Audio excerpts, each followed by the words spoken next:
Thank you for tuning in to LIT3. I'm Scotty Lancaster. And I'm Gerald Blarden-Nugent. And tonight on LIT3, we bring you a story straight in from the classroom. A story not as uncommon as you would think. A story of two very different people bonding with each other through running records. Miss Diana Slyer has the story. When Mrs. Gristleworth agreed for a student teacher to be in her classroom, she had no idea what she was getting into. Miss Schmuck was quite different than she expected. Here's more. Well, let me tell you, when Miss Schmuck walked into my classroom for the first time, I think to myself, what in the world? I was flabbergasted. She thought she knew everything. And me, of course, being the seasoned veteran teacher, I really did know everything. But she thought she knew everything. But how to do a running record? I mean, come on. How in the world do you be an aspiring teacher and you don't know how to do a running record? Oh, my Lord. But we have come a long way since then. Yes, thanks to Miss Gristleworth's constant nagging and perseverance, I was finally able to learn how to do a running record properly with her help. And throughout the process, we have gained a lifetime of friendship. That's right. All right, go ahead and get started reading. Go ahead. If you take a mouse to school. If you take a mouse to school. Mm-hmm.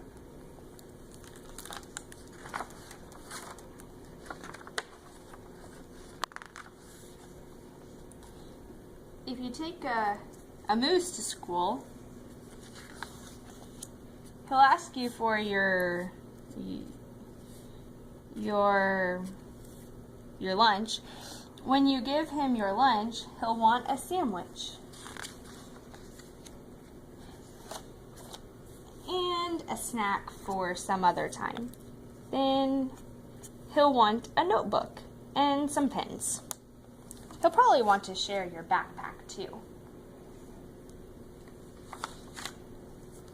When you go to school, he'll put his things in your cubby and take a look around. How would you describe Miss Schmuck when you first met? A lunatic. She knew nothing.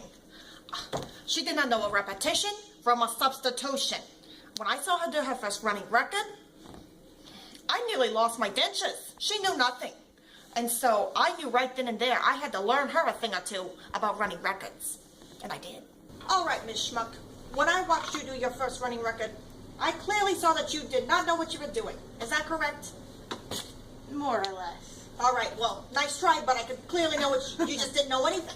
All right, so I figure I'm going to learn you a little something about running records. All right? Okay. So let's start out. When the kid is reading the words correctly, you are going to do this crazy thing called a check mark, which you were doing great with the check marks. Actually, you were doing only check marks. That was the problem. So, you know this part, but we're going to go over it. When they're reading correctly, they're going to do a check mark. So the kid says, if you take a mouse, all right, he's doing it right. If you take a... Okay, Miss Schmuck, the next thing we're going to talk about is repetition. What do you think repetition means? They repeat a word? Good job, they repeat a word. You know something. Okay, so when they repeat a word, you're going to put R, the letter R, above the word they repeated. So let's say the kid goes, if you take a mouse to school, so what do? Put an R above mouse. We put an R above mouse because they repeated mouse. And so then they read to school correctly. Mouse to school. Is that clear? That's clear. Hallelujah. We'll be right back after this commercial break. At the Lions Memorial Library, we have a large selection of children's books. Come check us out. Okay, Miss Schmuck. We've talked about checking the marks when you are doing correct word reading. We've talked about repetition. Now I'm going to teach you about substitution. Say it with me. Substitution. Good job. Good job. Okay, so for substitution, I'll give you an example. The kid reads, he'll ask you for a lunchbox. All right, so what do? You don't know yet, but I'm gonna tell you. He'll, check mark, ask you for, okay, instead of your, he said a. So here we put a line over your, and then we put the word he actually said. So here we would put A. Good job. So proud of you. We'll have a party later with pizza and stuff. All right. He'll ask you for a lunchbox. So check mark since you read it right. All right? All right. Okay. Then that's how you do a substitution. The next thing we're going to talk about that is a mistake is called an omission. An omission is when the kid leaves a word out. All right? All right. So this is going to be our example sentence. Text here says, when you give him your lunchbox. So the kid said, when you give your lunchbox. Is everything pretty clear up till now? Crystal. Okay, it better be because this is going to be your life. All right? All right. Okay. So the next part we're going to talk about is an insertion. Do you know what that means? Can you tell me what you think that means?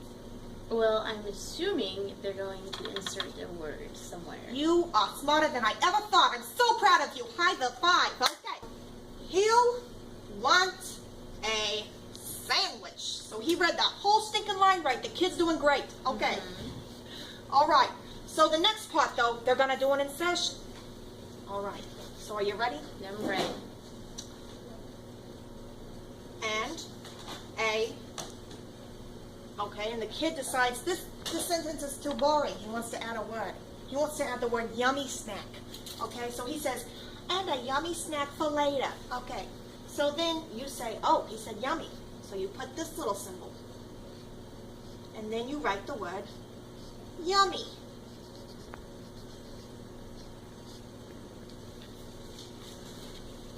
And a yummy snack for later. And that's how you do an insertion. So the next thing we're going to talk about is called a self-correction. What do you think that means, Miss Schmuck? Do they say a word incorrectly and then say it correctly? Good. You're so right for once. Okay, so self-correction. So let's say the kid's accurately reading for now. He gets another good sentence in. He's getting smarter by the hour. Okay. Then he'll need a notebook. Okay. This next one trips him up though. He ain't gonna have a good streak for long. All right. And some, and then the kid says pins. But what's the word? Not pins. Pencils. Good. So the kid says at first pins. So you write what he says, all right? He says pins. But then he's like, oh, that's not right. What is it? Oh, pencils. So he says pins, and then he goes, pencils. You're like, oh, good. Good job, kid. So then you put a line, and you put SC. What does SC mean? Self-correct. Good job. Okay, and let me tell you, when he does self-correct, you celebrate. You like throw a whole bar mitzvah for the kid because you are excited that he self-corrected. Okay, and it's Okay. not an error. Okay. Okay. So let's practice celebrating. Whoopah! Do it. Whoopah! Good job. Okay. And now, a word from our sponsors. Where do you belong? Well, let me tell you, you belong in the teacher education program at College of the Ozarks. Where else can you learn awesome teacher tricks, be a part of the greatest profession, and play with really fun stuff? Okay, Miss Schmuck. So now we've talked about the different kinds of mistakes the kid can make. Poor guy. All right, now we're going to talk about cues that the child may or may not use when they're reading, okay? Okay. So, these cues start with M, S, and V. Do you know what they mean? No, ma'am. Of course you don't. Okay. M stands for meaning. Meaning. Meaning, good. All right. S stands for syntax. Syntax. Good job. Okay. V stands for. Okay, you can't even guess. Visual. Visual. Good. Visual. Good. Very good. Okay. So first we're going to talk about meaning. We're going to use one of our mistakes that the kid made to show an example of the child using meaning in their reading. Okay. All right. So So the kid, we'll use this example here, where the kid said a lunchbox instead of your lunchbox. All right. So, I'm going to read you the definition of what it means to have meaning. If what the child says makes sense, even though the words are not right, they are using meaning.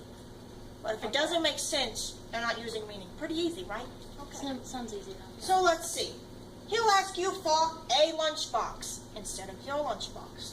Did the kid use meaning? Yeah. Good. Still sounds right. Good, good.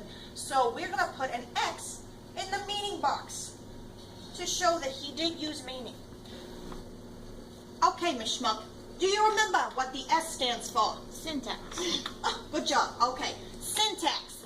All right, syntax is like how we would speak in a normal English language in a normal English sentence, whether it makes sense or not. So Tonto went to the stream to get his bull. Okay, that is using syntax, but Tonto will go to a stream to get bull. It's not syntax, okay? Okay. So, let's use an example here of a kid using syntax. All right. The sentence was, when you give him your lunchbox. But the kid said, when you give your lunchbox, he left out him.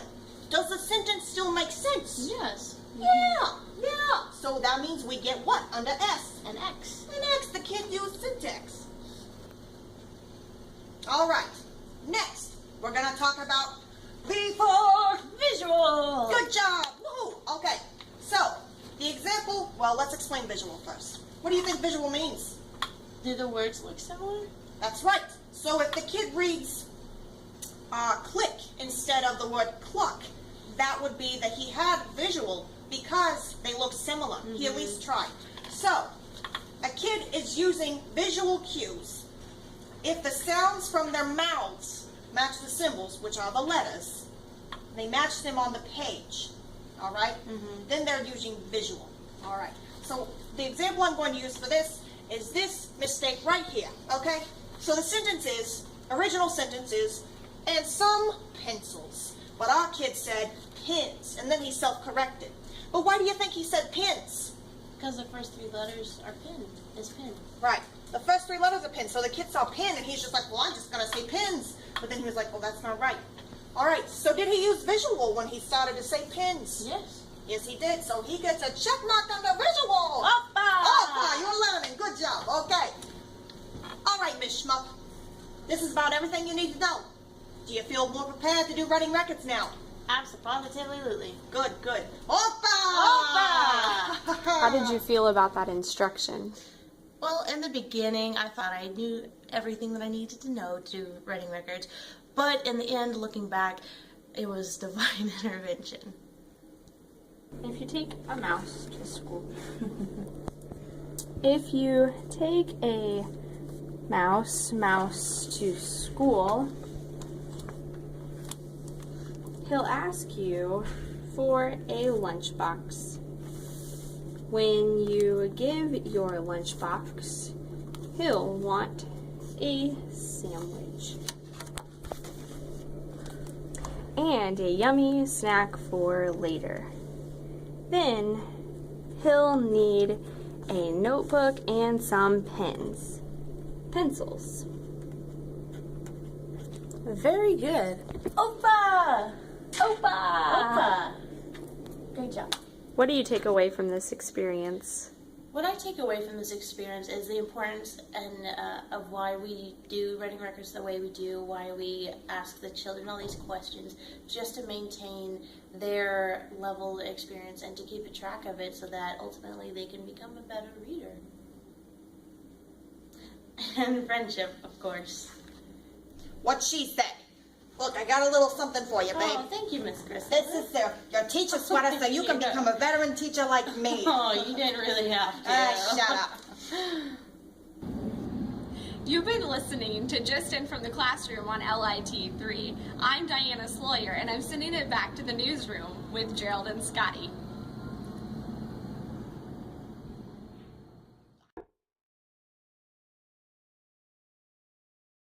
Well, Scotty, that's quite a story.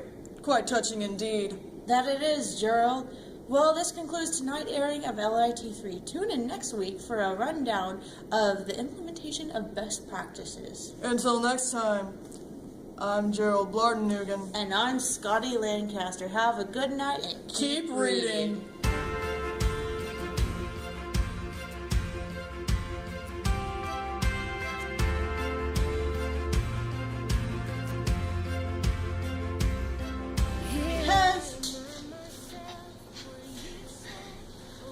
He didn't use meaning.